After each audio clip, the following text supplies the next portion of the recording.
अस्सलामु अलैकुम। BBC 11 headlines news के साथ मैं हूं मोहम्मद उमर मलिक। सबसे पहले नज़र डालते हैं दिन भर की अहम हेडलाइंस पर। पाकिस्तान की सैलाब मुतासरीन की बहाली के लिए स्विट्ज़रलैंड के शहर जिनेवा में अहम तरीन बैन अल-अक़वामी कॉन्फ्रेंस जारी है, जिसमें इस्लामी तरक्याती बैंक ने $4.2 अरब और आलमी बैंक ने $2 अरब इमदाद का ऐलान कर दिया है। रिपोर्ट के मुताबिक कॉन्फ्रेंस के मुख्तलिफ सेशन होंगे और पार्टनर्स की तरफ से इमदाद के ऐलानात भी किए जाएंगे। कॉन्फ्रेंस मौसमियाती तब्दीलियों के मुकाबले की सलाहियत रखने वाला पाकिस्तान के अनवान से हो रही है। पंजाब की निजी गंदम मार्केट शदीद मंदी के नतीजे में क्रैश हो गई। रावलपिंडी में निजी गंदम की कीमत में 750 रुपये फ़ी मन कमी हो गई, जिसके नतीजे में गंदम की कीमत 5250 से कम होकर 4500 रुपये पर आ गई है। पंजाब में निजी गंदम की कीमत 4500 था 4600 रुपये फ़ी मन है, मगर ख़रीदार गायब हैं। सरकारी गंदम कोटा बढ़ जाने के बाद फ्लोर मिल्स ने निजी गंदम की खरीदारी कम कर दी है।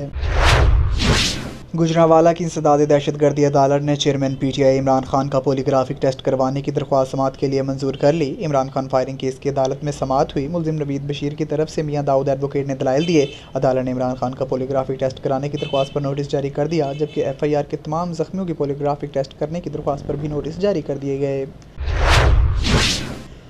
इलेक्शन कमीशन ने वज़ीर ख़ज़ाना इसहाक डार की सनद नशिस्त को खाली करार देने की दरख्वास्त खारिज कर दी। इलेक्शन कमीशन ने हलफ ना उठाने पर इसहाक डार की नशिस्त खाली करार देने के मामले पर 26 सितंबर 2022 को फैसला महफूज किया था।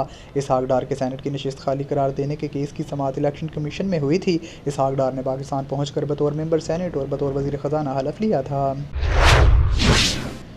Army chief general Syed Asim Munir ने सऊदी वली-उहद शहजादा मोहम्मद बिन सलमान से मुलाकात की है, जिसमें दो तरफ़ा ताल्लुकात, फ़ौजी और दिफाई ताउन मज़ीद मुस्तहकम करने पर इत्तफ़ाक़ किया गया है। सऊदी ख़बरसां एजेंसी के मुताबिक army chief general Asim Munir ने अपने सरकारी दौरे के दौरान सऊदी वली-उहद शहजादा मोहम्मद बिन सलमान से मुलाकात की है। सऊदी विंटर रिजॉर्ट अल अला में होने वाले इस अहम मुलाकात के दौरान शहजादा मोहम्मद बिन सलमान ने जनरल आसिम मुनीर को आर्मी चीफ बनने पर मुबारकबाद भी दी है।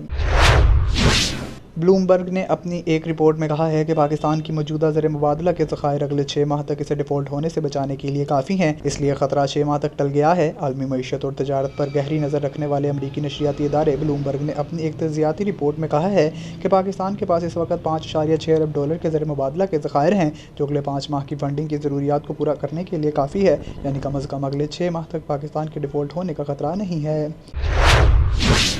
कौमी टीम की बॉलिंग कोच के लिए उमर गुल मजबूत उम्मीदवार बन गए। साबिक पेसर का अफगानिस्तान के साथ कॉन्ट्रैक्ट हाल ही में ख़त्म हुआ है। वो पाकिस्तानी टीम के लिए काम करने की ख्वाहिश भी जाहिर करते रहे हैं। दूसरी जानिब हेड कोच के लिए मिकी आर्थर से राब्ते की तस्दीक पहले ही हो चुकी है। ज़राए का कहना है कि इन्होंने हतमी फैसला के लिए PCB से वक़्त मांग लिया है।